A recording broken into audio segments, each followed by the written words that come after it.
আসসালামু আলাইকুম প্রিয় দর্শক। অন্য মঞ্চের আলাপচারিতায় আপনাদের সকলকে আমন্ত্রণ জানাচ্ছি। প্রিয় বন্ধুরা, প্রীতি সালাম এবং শুভেচ্ছা নেবেন। আসন্ন 12ই ফেব্রুয়ারি জাতীয় সংসদ নির্বাচন নিয়ে যেন সংশয় কিছুতেই কাটছে না। এর সাথে যোগ হয়েছে বাংলাদেশের সম্প্রতি আইন শৃঙ্খলা পরিস্থিতির ব্যাপক অবনতি ঘটছে। এই অবস্থায় এই আগুনে ঘি ঢেলেছেন, নির্বাচন থেকে সরে দাঁড়িয়েছেন এবং তিনি কারণ দেখিয়েছেন তার ব্যক্তিগত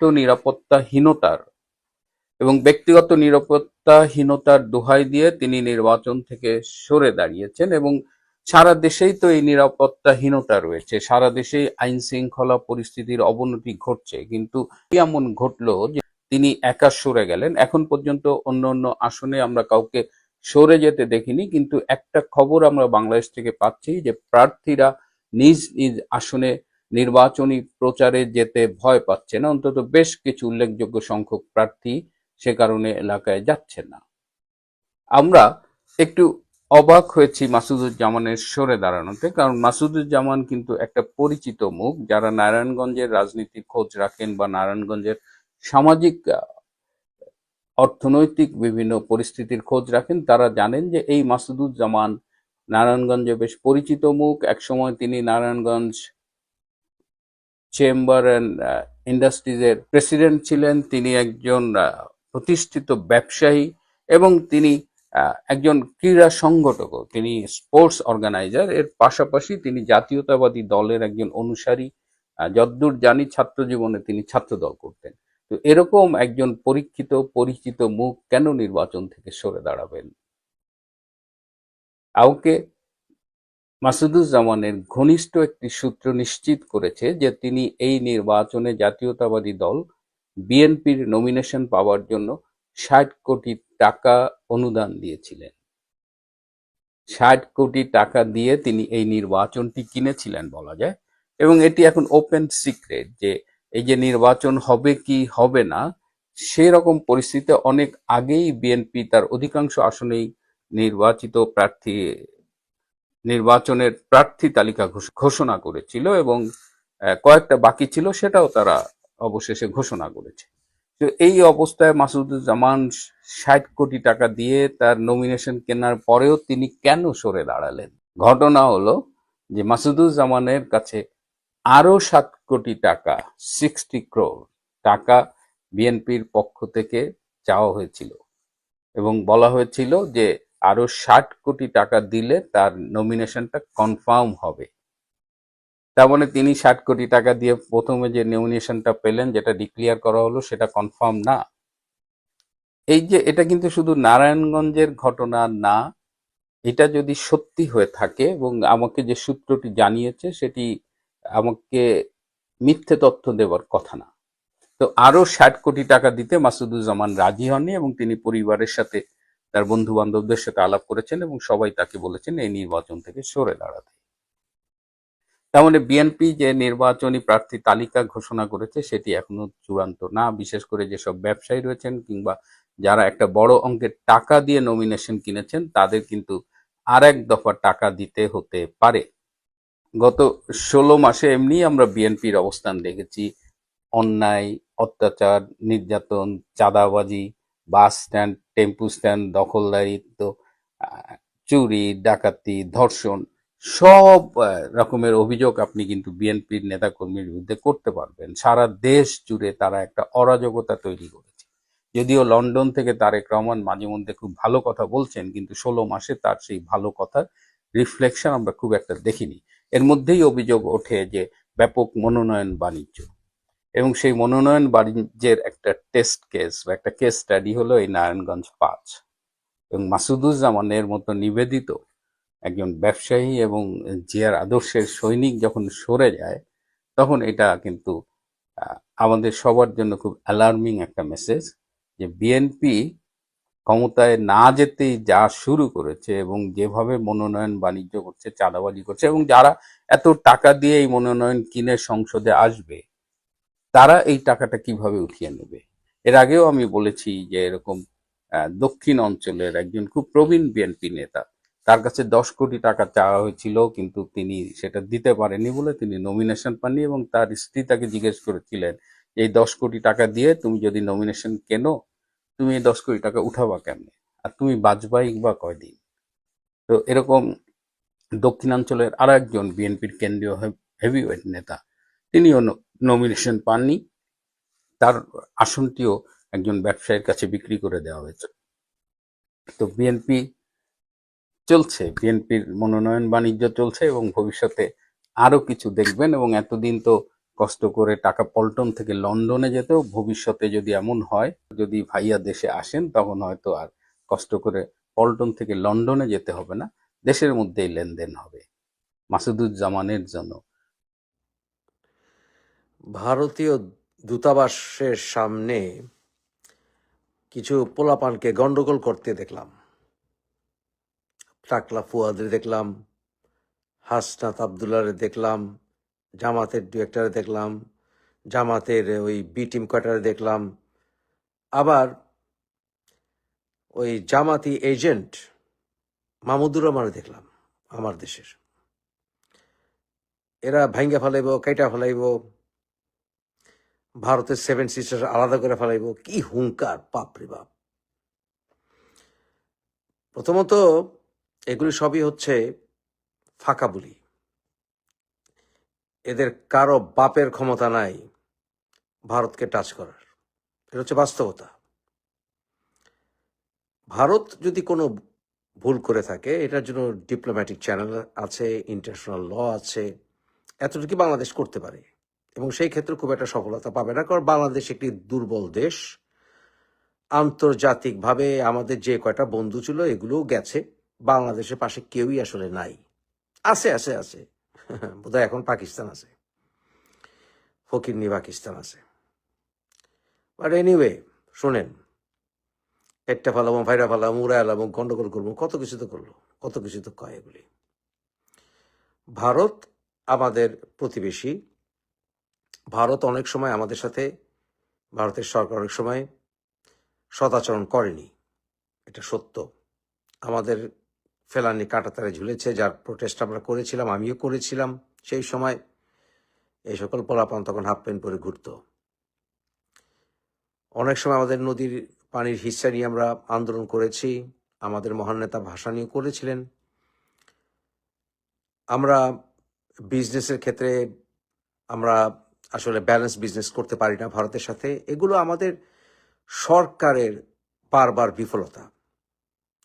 কিন্তু আমাদের সরকার যা করতে পারে না সেটা হচ্ছে, যখন কেউ সরকারের পর্যায়ে হোক এবং কি সাধারণ পাবলিকের পর্যায়ে হোক, পার্শ্ববর্তী দেশ যার সাথে বাংলাদেশের ডিপ্লোম্যাটিক টাই আছে, তাদেরকে উড়িয়ে ফেলবে, কেটে ফেলবে, টুকরা করে ফেলবে, তাদের সার্বভৌমত্ব নিয়ে এসব কথা বলতে পারে না।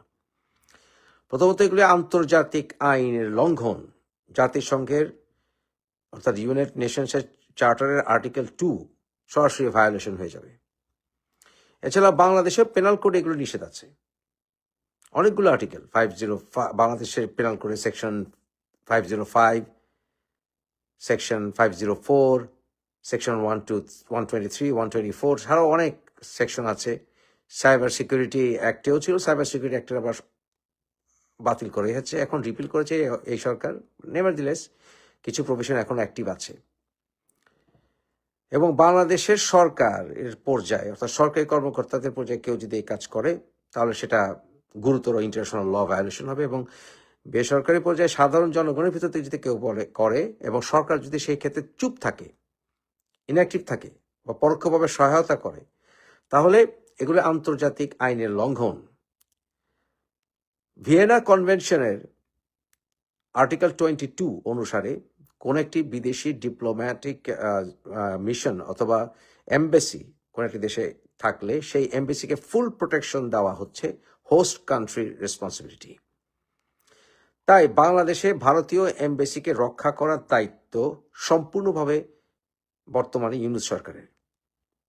এবং সেই ক্ষেত্রে যেখানে হাসনাত আবদুল্লার মতো পোলাপান বলছে 7 সিস্টার উড়িয়ে দেবে, অর্থাৎ ভারতের স্বাধীনতা সার্বভৌমত্বের বিরুদ্ধে থ্রেট দিচ্ছে, সেখানে সরকার চুপ থাকা আন্তর্জাতিক আইনের লঙ্ঘন। এবং ভারত কি করতে পারে? ভারত এ বিষয়ে বাংলাদেশের হাই কমিশনারকে তলব করতে পারে, সেটা তারা করেছে।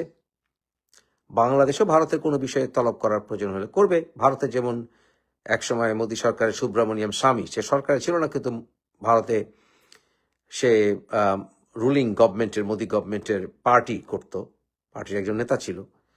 তখনও বাংলাদেশে ইনভাইট করবে, বাংলাদেশে ভারত ঢুকে যাবে, এসব কথাবার্তা বলতো। কিন্তু বাংলাদেশের সরকার সেই সময় জোরালো প্রোটেস্ট, যতটুকু জানানো দরকার প্রোটেস্ট করেছিল, বা যত স্ট্রংলি জানা দরকার তত স্ট্রংলি জানায়নি। আমি সেটারও সেই সময় তীব্র বিরোধিতা করেছিলাম। নেভারদিলেস, বিশেষ করে আমাদের বিজয় দিবসের দিন বেছে নেওয়া, এখানে আসলে হাদিমাদি এগুলো কোনো ইস্যু না। হাদিও তো কত থ্রেট দিয়ে দিত। সে চেয়েছিল শেখ হাসিনার ছেলে জয়কে কেউ মাথায় গুলি করুক, চোখ বেরিয়ে আসুক, শেখ হাসিনা তাকিয়ে থেকে দেখুক, এইসব কথাবার্তাও কিন্তু হাদি বলেছিল। হাদি মরে গেছে, মরেই গেছে আসলে। নেভারদিলেস, ও যে অবস্থায় আছে, এসব কথা ভায়োলেন্ট কথাবার্তা ও কিন্তু কম বলে নেই। সাথে ভায়োলেন্স দিয়ে ভায়োলেন্স কখনো দমানো যায় না। তো পার্শ্ববর্তী দেশ, যে দেশটি আমাদের তিন দিকে ঘিরে আছে, যে দেশ বাংলাদেশ স্বাধীনতার সময় আমাদেরকে তাদের নিজের ইন্টারেস্টে হোক আর আমাদের ইন্টারেস্টের হোক, তারা আমাদের পাশে ছিল। ভারত তো অন্তত একটা পুরো সেকুলার না হলেও সুডো সেকুলার দেশ। ভারতের সঙ্গে আমাদের বন্ধুত্ব রাখা প্রয়োজন। আসলে এখন আরেকটি কারণে তারা এই লাফালাফিগুলো করছে, সেটা বলার আগে আপনাদের বুঝতে হবে যে ভারত কিন্তু আন্তর্জাতিক অঙ্গনে চাইলে এটা জাতিসংঘে পেশ করতে পারে। বাংলাদেশের বেশি সিরিয়াস হলে বাংলাদেশের বিরুদ্ধে স্যাংশন আহ্বান করতে পারে সিকিউরিটি কাউন্সিলে। নেভারদিলেস, এই হাদিকে ইস্যু না বা শেখ হাসিনা ইস্যু না, মূলত এই ফালগুলো কেন পারছে এখন, তারা এত ফাল কেন পারছে? মেইন কারণ হচ্ছে তারেক রহমান বাংলাদেশে আসবে ঘোষণা দিয়েছে। তারেকের উপর একটা ভারতকে কেন্দ্র করে ভারতের ইস্যুকে টেনে একটা চাপ প্রয়োগ করা, এটা হচ্ছে মেইন কারণ। তারেক বুঝলে ভালো, বিএনপি বুঝলে ভালো। দেখবেন বিএনপিকে তারা বিভিন্নভাবে এখন ব্যঙ্গ বিদ্রুপ করবে, চাপ প্রয়োগ করবে, যাতে বিএনপিও তাদের সুরে সুর মিলিয়ে ভারতকে কন্ডেম করে। এটা হচ্ছে ট্র্যাপ। তারেকের উপরে ইন্ডিয়াকে কেন্দ্র করে একটা চাপ প্রয়োগ করা, একটা গন্ডগোল সৃষ্টি করা, এটা হচ্ছে আসল কারণ। কিন্তু তারেকের জানা উচিত, বিএনপি নিশ্চয়ই জানে, বড় রাজনৈতিক দল, যে তারা ভারতের বিরুদ্ধে এরকম কথাবার্তা বলতে পারে না, বেফাস কথাবার্তা বলতে পারে না, বেফাস কথাকে সমর্থন করতে পারে না, কারণ তারা সরকার গঠন করার ইচ্ছা রাখে সামনে। এবং অনেকে আশা করছে তারা একটা সুস্থ রাজনীতি স্টার্ট করবে বাংলাদেশে। যদি করেও থাকে, সে কথা যদি সত্য হয়, আমিও খুশি হব যদি সেটা করতে পারে তারেক। কিন্তু এই চাপটা, তারেকের উপরে চাপটা প্রয়োগ করার জন্য বাংলাদেশে একটি গন্ডগোল সৃষ্টি করা হচ্ছে, এটা হচ্ছে আসল কারণ। আর এসব পোলাপান, ভাই তুমি এমবেসি বাংলাদেশে ভারতের হাই কমিশন ঘেরাও করো কেন? পারলে সরাসরি যুদ্ধ ঘোষণা করো না, দেখি হেডম থাকলে ভারতের ভূমিতে এক পা রাখতে পারবে না তোমরা, একটি পা রাখতে পারবে না তোমরা। 10,000 হওয়া 10 লাখ হও,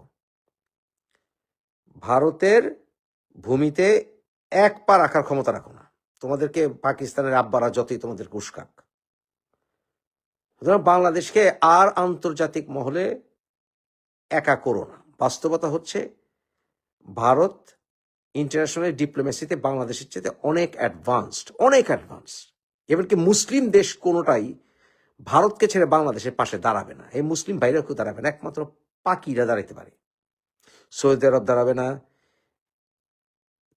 ইরান দাঁড়াবে না, কেউ দাঁড়াবে না। ভারত, ইভেন আফগানিস্তানও দাঁড়াবে না। কেউ বাংলাদেশের পাশে ভারতকে ছেড়ে দাঁড়াবে না, যতই মেরে ভাই, মেরে মুসলিম উম্মা যাই বলো। এটা হচ্ছে বাস্তব, কারণ বাংলাদেশ ডিপ্লোম্যাটিক্যালি অত্যন্ত দুর্বল। এবং কোনো ইউরোপিয়ান দেশও দাঁড়াবে না, আমেরিকাও দাঁড়াবে না, আরে চীনও দাঁড়াবে না বাংলাদেশের পাশে। সুতরাং এত ফাল পারছে কেন?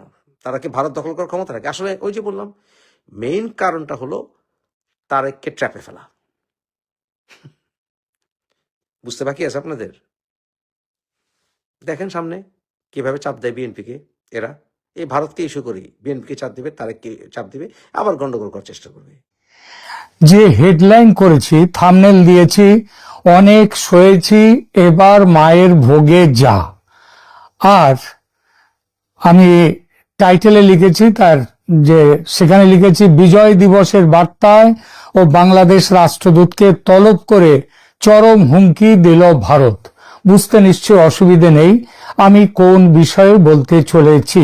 হ্যাঁ, ঠিকই ধরেছেন যে বাংলাদেশের ব্যাপারে ভারত কিন্তু চূড়ান্ত একটা সতর্কতা দিল। এই সতর্কতা দেওয়ার প্রথম যে আমরা তার ইঙ্গিত সেটা পেয়েছি ভারতের প্রধানমন্ত্রী নরেন্দ্র মোদীর কাছ থেকে বিজয় দিবসের বার্তায়। 16 ডিসেম্বরের বিজয় দিবসের বার্তায় নরেন্দ্র মোদী বাংলাদেশের নাম উল্লেখ করেননি। তিনি এটা বলেছেন যে এই দিন পাকিস্তানের সেনাবাহিনীর ওপর ভারতীয় সেনাবাহিনীর বিজয়। তিনি এখানে বাংলাদেশের উল্লেখই করেননি, বাংলাদেশের মুক্তিযুদ্ধ নিয়ে কথা বলেননি।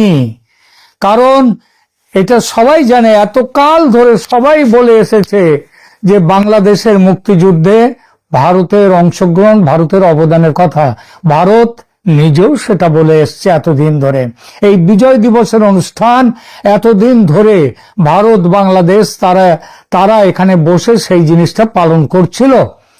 আজকে দেখা গেল মানে এবারে নরেন্দ্র মোদী ভারতের প্রধানমন্ত্রী বিজয় দিবসের শুভেচ্ছা বার্তায় বাংলাদেশের নাম নিলেন না। এটা ছিল প্রথম একটা সংকেত যে ভারত বাংলাদেশ থেকে কতটা দূরত্ব তৈরি করেছে। এই দূরত্বটা তৈরি হয়েছে, এর দায় কিন্তু সম্পূর্ণভাবে ভারতের নয়, এর দায় সম্পূর্ণভাবে বাংলাদেশের। কেননা গত প্রায় 1.5 বছর ধরে বাংলাদেশের বর্তমান সরকার যারা আছে তারা সমানে ভারত বিরোধিতা করে গেছে। ভারত সহ্য করেছে, এখনো করছে, করেনি যে তা না। দুদিন আগে পেঁয়াজ নিয়ে যখন বাংলাদেশে ভয়ঙ্কর মানে পেঁয়াজের আকাল, ভারত এখান থেকে সেখানে পেঁয়াজ পাঠিয়েছে। সুতরাং এখনো যে ভারত বাংলাদেশের সাধারণ মানুষের কষ্ট সেটা ভারত চাইছে না, কিন্তু বাংলাদেশের শাসন ক্ষমতায় যারা আছে তাদের উদ্দেশ্যে চরম বার্তাটা দিয়ে দিলেন ভারতের প্রধানমন্ত্রী নরেন্দ্র মোদী। প্রথমত বলেছি 16 ডিসেম্বরের বিজয় দিবসের বার্তায়, এবং দ্বিতীয়ত ঠিক তার পরদিন ভারতের যে ঢাকার হাই কমিশনার যিনি দিল্লিতে আছেন তাকে ডেকে নিয়ে তাকে তলব করে নিল। মানে সে হাই কমিশনার তিনি বাংলাদেশের মিস্টার রিয়াজ হামিদুল্লাহ, তাকে 17 ডিসেম্বর ভারতের এক্সটার্নাল অ্যাফেয়ার্স মিনিস্ট্রি পররাষ্ট্র দপ্তর তাকে তলব করে কি বার্তা দিল সেই বার্তাটা আপনাদেরকে এইবার সেই বিষয়টি নিয়ে আলোচনায় যাচ্ছি।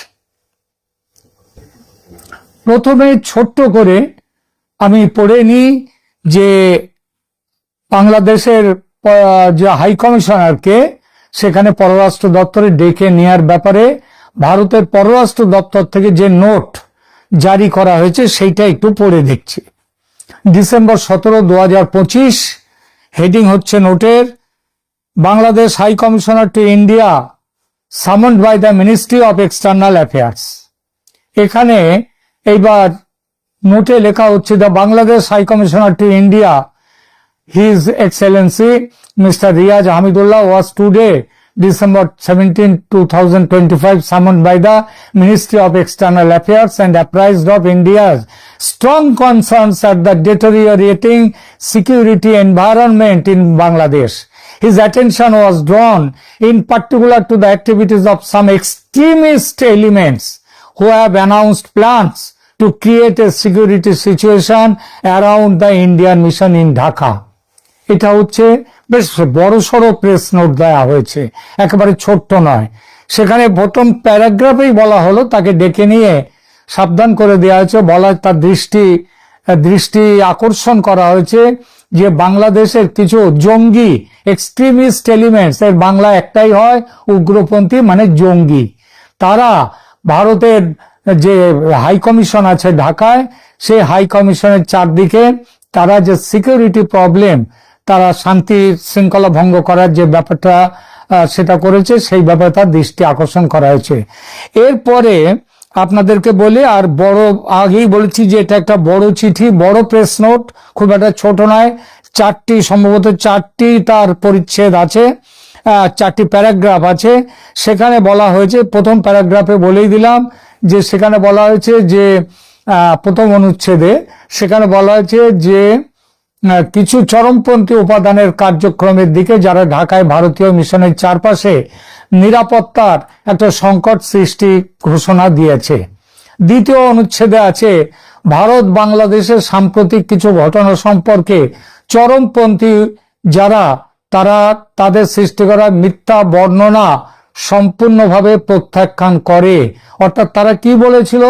তারা বলেছিল যে ওই ওসমান হাদি যিনি ওই একটা ঐক্য মঞ্চ মানে তার সংগঠনের নাম দিয়েছিলেন কি, যে তার সংগঠনের নামটা ছিল জুলাই বিপ্লব মঞ্চ, এবং সেখান থেকে এই জিনিসটা আবার চলে এসেছে, তার নাম দেয়া হয়েছে যে একটা ঐক্য। সেটা হচ্ছে সেই ঐক্য যে যারা এখানটায় একটা দিয়েছে যে ভারতের হাই কমিশন অফিস যেটা রয়েছে ঢাকায়, সেইখানটা তারা অভিযান করবে। দ্বিতীয় অনুচ্ছেদে বলা হয়েছে ভারতের নোটের, সেখানটায় বলা হয়েছে এই চরমপন্থীরা এরা এই জিনিসটা করছে। ভারত সরকার মনে করে যে অন্তর্বর্তীকালীন সরকার পুঙ্খানুপুঙ্খ তদন্ত পরিচালনা করেনি এবং ভারতের সাথে এই বিষয়ে অর্থপূর্ণ প্রমাণ শেয়ার করেনি। আবার বলছি কোন বিষয়টা পরিষ্কার করে কিন্তু এখানে হাদির নাম লেখা হয়নি, কিন্তু যে কোনো বিষয় এই হাদির বিষয়টাই, কারণ এইটার ওপর দিয়ে তারা ভারতের ওপরে এই অভিযান চালানোর কথা বলেছে। ওই যারা বিপ্লবী মঞ্চ নাকি আছে সেই জুলাই মঞ্চ, তারা এইসবগুলো বলেছে। তো এইটা বলেছে বাংলাদেশ সরকার এই বিষয়ে কোনো রকম তদন্ত করেনি, না করে কোনো প্রমাণ শেয়ার করেনি ভারতের সাথে, বরং উল্টে এর থেকে বোঝা যায় যে বাংলাদেশের সরকার এই ঘটনায় বলেছে ভারতে নাকি তারা পালিয়ে এসছে। কে পালিয়ে এসছে, কোথায় পালিয়ে এসছে, কিভাবে পালিয়ে এসছে, কবে পালিয়ে এসছে, তার নাম কি, তার কি পরিচয়, সেসব কোনো প্রমাণ বাংলাদেশ না দিয়েই বলে দিয়েছে যে হাদিকে যারা খুন করতে চেয়েছে তারা ভারতে পালিয়ে গেছে। তৃতীয় অনুচ্ছেদে এই প্রেস যে নোট স্টেটমেন্ট তার তৃতীয় অনুচ্ছেদে বলা হয়েছে, বিবৃতিতে ভারত বাংলাদেশের ঐতিহাসিক সম্পর্ক উল্লেখ করা হয়েছে। দেখবেন আমি এটা পড়ে যাচ্ছি, এটা সেখানে বলা হয়েছে যে বাংলাদেশের জনগণের সাথে ঘনিষ্ঠ এবং বন্ধুত্বপূর্ণ সম্পর্ক রয়েছে, যা মুক্তিযুদ্ধে নিহিত এবং বিভিন্ন উন্নয়ন ও জনসংযোগ উদ্যোগের মাধ্যমে শক্তিশালী। তার মানেটা হচ্ছে ভারত বাংলাদেশের জনগণকে তার এখনো মিত্র মনে করছে, কিন্তু বাংলাদেশের যে সরকার তারা কিন্তু এই মিত্রতাকে অস্বীকার করে তারা কাজ করছে। এইটা এখানে এটা বিটুইন দ্য লাইন্স, অর্থাৎ না বলেও যে কথাটার ভেতর থেকে বোঝা যায় সেখানে বলা হলো। এখানে তৃতীয় অনুচ্ছেদে আরো বলা হয়েছে ভারত বাংলাদেশের শান্তি ও স্থিতিশীলতা চায় এবং স্বাধীন, ন্যায্য, অন্তর্ভুক্তিমূলক এবং বিশ্বাসযোগ্য নির্বাচন শান্তিপূর্ণ পরিবেশে অনুষ্ঠিত হওয়ার জন্য আহ্বান জানাচ্ছে। এই যে কথাটাগুলো বলা হলো, এই কথাটা ভারত নতুন বলেনি, কিন্তু এই কথা বলার সঙ্গে সঙ্গে 17 তারিখ এই নোট দিয়েছে ভারত, এই স্টেটমেন্ট। আর 18 তারিখে বাংলাদেশের পররাষ্ট্র দপ্তরের যিনি উপদেষ্টা তাওহিদ হোসেন, তিনি বলেছেন নির্বাচন নিয়ে আমরা ভারতের এইসব কথা মানতে আমরা শুনতে রাজি নই। তিনি আরো বলেছেন যে ভারত হুমকি দিয়েছে, এই হুমকিকে বাংলাদেশ অগ্রাহ্য করেছে, এটা অগ্রহণযোগ্য তাদের কথাটা, এইটা বলেছে। অর্থাৎ ঠিক জায়গাতে কিন্তু ঘাটা দিয়ে দিয়েছে ভারত। চতুর্থ অনুচ্ছেদে স্টেটমেন্টে বলা হয়েছে ভারত স্পষ্টভাবে প্রত্যাশা করে যে অন্তর্বর্তীকালীন সরকার তার কূটনৈতিক দায়বদ্ধতা অনুযায়ী বাংলাদেশে ভারতীয় মিশন এবং পোস্টগুলির নিরাপত্তা নিশ্চিত করবে। এর মধ্যে দিয়ে অন্তর্বর্তীকালীন সরকার যে এটা নিশ্চিত করছে না সেই কথাটা বুঝিয়ে দেয়া হলো এবং স্পষ্টভাবে বলে দেয়া হলো ভারত এটা প্রত্যাশা করে যে কূটনৈতিক দায়বদ্ধতা অন্তর্বর্তীকালীন সরকার যেন মেনে চলে। কূটনৈতিক সংকটের প্রেক্ষাপট এবং বিশ্লেষণে এই ঘটনা মূলত তিনটি সমন্বিত বিষয়ের ফলাফল। ওই জুলাই বিপ্লব মঞ্চের কার্যক্রম, তারা আবার ঢাকায় জুলাই ঐক্য নামে একটি সংগঠন তৈরি করেছে, করে ভারতীয় হাই কমিশনের কাছে মিছিলের আয়োজনের ঘোষণা দেয়। এই মিছিলে অংশগ্রহণকারীদের কি দাবি ছিল? শেখ হাসিনা অনেক রকম দাবি তারা করতে পারে, সেটা নিয়ে কথা নয়। তারা দাবি করেছে শেখ হাসিনাকে এবং অন্যদেরকে ফেরত পাঠাতে হবে ইত্যাদি। যে কোনো সরকার, যে কোনো রাজনৈতিক দল তাদের এসব দাবি করার অধিকার আছে, ব্যাপারটা এখানে নয়। পুলিশ তারপরে করেছিল কি, কাউকে কি গ্রেপ্তার করেছে? পুলিশ কাউকে কি গ্রেপ্তার করেছে? যারা ভারতের বিরুদ্ধে সমানে এই ধরনের প্রচার করে যাচ্ছে তাদের গ্রেপ্তার করা হয়নি কাউকে। রামপুরা সেতুর কাছে মিছিল বন্ধ করে এবং বিক্ষোভকারীরা একটা পুলিশ ব্যারিকেড অতিক্রম করে আরো এগিয়ে যায়, তারপর তারা আরো একটু শক্তিশালী পুলিশ ব্যারিকেডে ব্লকেডে আটকে যায়। এই অবধি হচ্ছে একটা ঘটনা। তাহলে প্রশ্নটা এখানে আসে যে তোমরা কি কাউকে গ্রেপ্তার করেছো এই ঘটনায়? যখন তারা এই অভিযানের ডাক দিয়েছিল তখন একটা দায়িত্বশীল সরকার হিসেবে তোমাদের ওই যে প্রোঅ্যাক্টিভ কাজ হিসেবে তোমাদের তো উচিত ছিল এই জিনিসটাকে যাতে সংগঠিত না হয় তার ব্যবস্থা করা, এই আন্দোলনের নেতাদের গ্রেপ্তার করা, তোমরা করোনি। সব থেকে বড় কথা, জাতীয় নাগরিক দলের নেতা, এটা হচ্ছে সব থেকে গুরুতর, জাতীয় নাগরিক দল বা এনসিপি, এই দলের নেতা হাসনাত আব্দুল্লাহর বক্তব্য। তিনি কি বলেছেন? তিনি প্রকাশ্যে হুঙ্কার দিয়েছেন ভারতের 7 বোন অর্থাৎ উত্তর পূর্ব ভারতের 7 প্রদেশকে আলাদা করে দেবেন। তিনি আরো বলেছেন যে বাংলাদেশ ভারতের উত্তর পূর্ব অঞ্চলের বিচ্ছিন্নতা বাহিনীদের, ওই পরেশ বড়ুয়া এবং তাদের আলফা উলফা, এদেরকে তারা করতে তাদের আশ্রয় দেওয়া উচিত। আমাদের কাছে খবর আছে ভারত সরকারের কাছে যে পরেশ বড়ুয়া ইতিমধ্যে ঢাকায় সরকারের সংরক্ষণে রয়েছে। শুধু যে হাসনাত আব্দুল্লাহর কথা এটা তা নয়, হাসনাত আব্দুল্লাহ তো এখানে বলেছে কয়েকদিন আগে পাকিস্তানের জেনারেলকে শামসাদ মির্জাকে, তাকে একটি মানচিত্র দিয়েছেন বাংলাদেশের প্রধান উপদেষ্টা। সেই মানচিত্রটি সেটি হচ্ছে সেখানে ভারতের 7 সিস্টার্স, 7 রাজ্যকে বাংলাদেশের ভেতরে দেখানো হয়েছে। তাছাড়া ভারতের আরো বেশ কিছু অঞ্চলকে বাংলাদেশের ভেতরে দেখানো হয়েছে। এটা যদি কোনো দল, রাজনৈতিক দল করত, আপত্তি অবশ্যই করার জায়গা আছে, কিন্তু সেইভাবে রিয়াক্ট করার জায়গা থাকে না।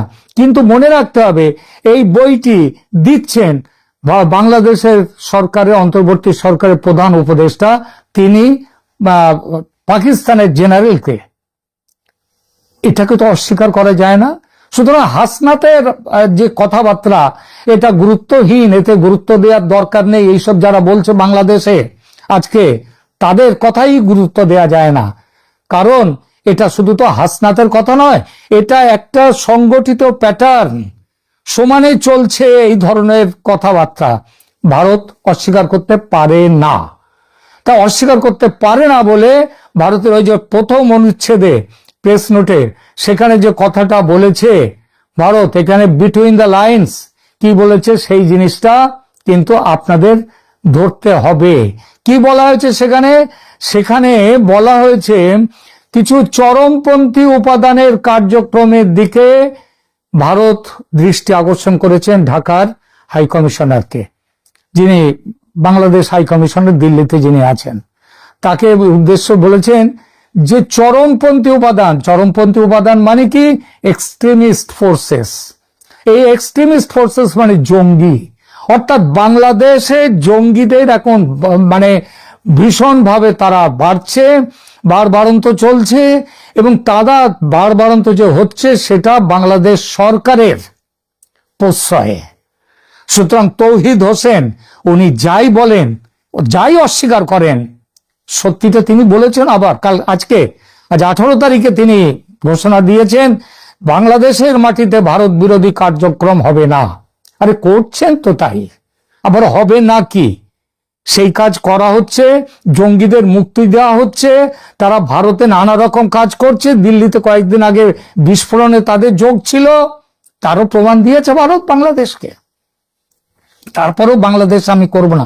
এইবার ভারত এই কথার মধ্যে বলেছে যে জঙ্গি উপাদান সেইটা রয়েছে। তাহলে জঙ্গিদের দমন করবার জন্য ভারত কি করবে? যেটা করবে সেটা দেখিয়ে দিয়েছে অপারেশন সিন্দুরে পাকিস্তানে। আজকে এই 1.5 বছরের মাথায় এসে, প্রায় 1.5 বছরের মাথায় এসে ভারত এখন বাংলাদেশের কাছে এখন পরিষ্কার করে দিয়ে দিল, অনেক সহ্য করেছি, অনেক সয়েছি, আর নয়, এবার মায়ের ভোগে যাও। মায়ের ভোগে যাওয়া মানে কি? বলি প্রদত্ত হওয়া। এবার বলি চড়ানো হবে তোমাদের।